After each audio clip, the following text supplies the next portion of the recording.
I've become quite the cynical bastard when it comes to traditional publishing. But that's just me.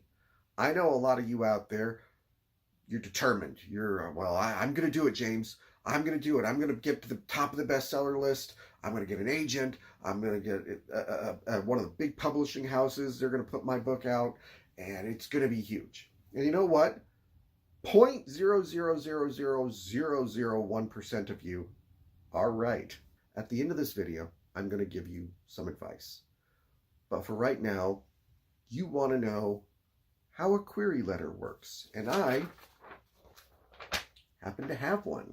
I got help with this baby from author William Kent Kruger, who I cold emailed, and he was kind enough to actually look at the letter, give me some advice, and help me shape it. Let's break it down one paragraph at a time. I have mine set up so that I can copy and paste it pretty easily.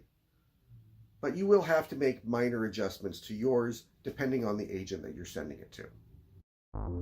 Charlie Edwards feels invisible, shy, awkward, and crushed by a lifetime of rejection. He drifts through his days unseen, until the day he discovers he can become anyone he wants. With a single thought, he can wear any face, live any life, and finally force the world to notice him. At last, Charlie isn't just seen, he's feared. What begins as a crusade for dignity spirals into a bloody swath of vengeance. But every new face brings him closer to losing himself completely. Of course, you start with the salutation. Dear Miss. And trust me, most of the time, you won't have to change the Miss to anything else. Thank you for taking a moment to consider Hurt, an 87,000-word literary novel which should appeal to readers of Little Fires Everywhere by Celeste Neg and The Nickel Boys by Colson Whitehead. You let them know the word count, the genre, and you give your comp titles. Now, your comp titles, you want to pick at least 2, and you want them to be recent. Agents want to know what they're getting into. So to give them some sort of an idea, it helps to let them know my book is like these other books that you have heard of.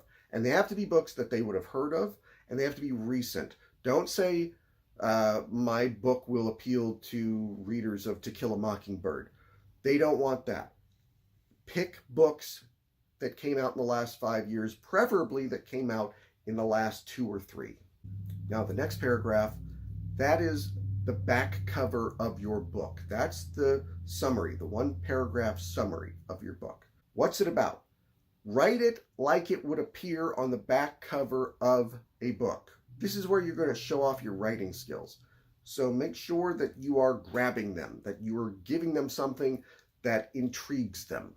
The next paragraph is your bio. This is where you list all of your accomplishments, and you want to be selective here. Okay, I won first prize in my high school creative writing class for a short story. Doesn't count. Now, if you don't have any credits at all, you're going to have a hard time. Exaggerate. Don't lie. It has to be something that if they look into it, you're telling the truth, but make it as big and impressive as you can. Per your submission guidelines, I have included the first whatever it is. Every agent is different. That's why I have XXX there. They want the first chapter, the first 3 chapters, the first 50 pages sometimes. Sometimes they just want the first 5 pages. So that will always change depending on the agent that you're sending it to. Thank you for your consideration. I look forward to hearing from you. Best regards, James Daniel Walsh. Now, I have noticed in the last year that a lot fewer agents are asking for a query letter in the traditional sense. A lot of them are asking you to fill out a form, which I'll talk about those in a different video. But in these forms, usually it's just you tearing apart your query letter and pasting, here's the part where you give your bio, here's the part where you give your plot summary, here's the part where you give your comp titles. And then it'll ask a lot of other questions. The big one that I'm noticing now on all of them is, was AI involved at all in the creation of your book? No. Answer no. Even if you took my advice and you used AI as an editor, No, the answer is no. It was not in any way involved. But I will say this on that subject, you're going to want to use AI as an editor. You know why? Because if you have one typo, one lousy, stupid typo in your query letter or in your book, and those agents see it, you're done. This is not my speculating. This is what I have been told by multiple agents. If you use then instead of than, if you say that somebody's voice is hoarse, Horse, you're done.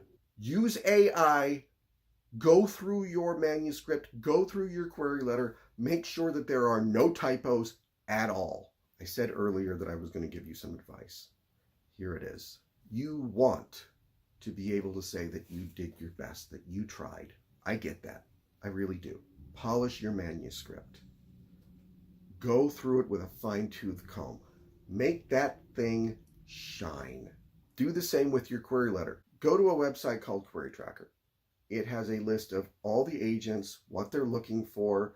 It makes the whole process so much easier. When everything is polished, when everything is ready to go, when everything's perfect, go down the list, one at a time. Boom, boom, boom. Do one a day. Don't do multiple a day. You'll burn out, trust me. And do that for 1 year.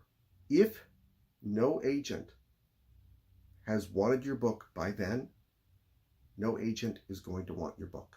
You can keep querying. You can send your book out for years. You can go through every agent on Query Tracker.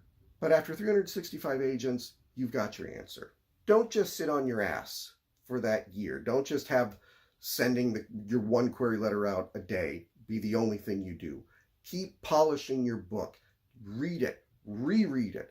Read it till you're sick of it. Read it until you're sure it's perfect, and then let other people read it so they can tell you what's wrong with it. And when they tell you what's wrong with it, listen to them. Sign up for a website called Atticus. Atticus is how I format my books. Do that. Format your book.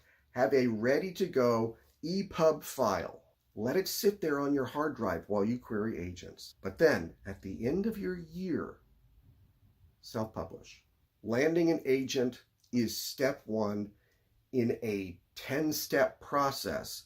And at any point in time, you can make it 9 steps through it, and everything can still fall apart. Don't rely on traditional publishing. Try it. Try. Do that year. Do it so you can say you did it and you got it out of your system. And you know what? A small, minute percentage of you will actually land an agent.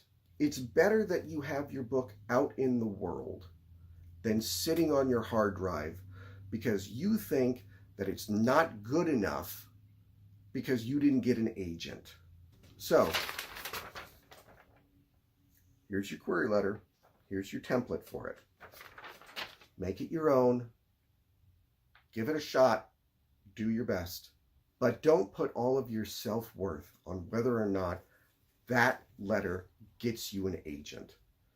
The agents are not the be-all, end-all anymore. You can be your own agent.